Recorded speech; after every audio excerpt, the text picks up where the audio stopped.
உன் பேர் என்ன? உங்களுக்கு எல்லாம் பேர் சொல்லணுங்கிற அவசியம் எனக்கு இல்ல. என்றா பார்த்துட்டு இருக்கிறீங்க, போடுங்க ரெண்டு. நான் கொலை செஞ்சதை பாத்தியா?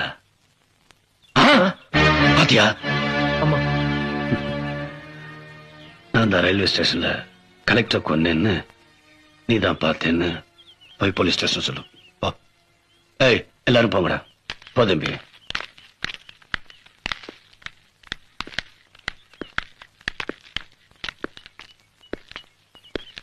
தம்பி,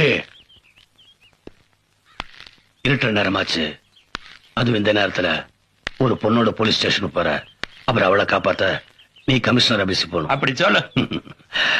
அதனால நீ ராத்திரி இங்கேயே தங்கிட்டு காலையில போய் என்ன பத்தி போலீஸ் ஸ்டேஷன்ல கம்ப்ளைண்ட் கொடு. வேலை நல்லா கவனிச்சுக்க.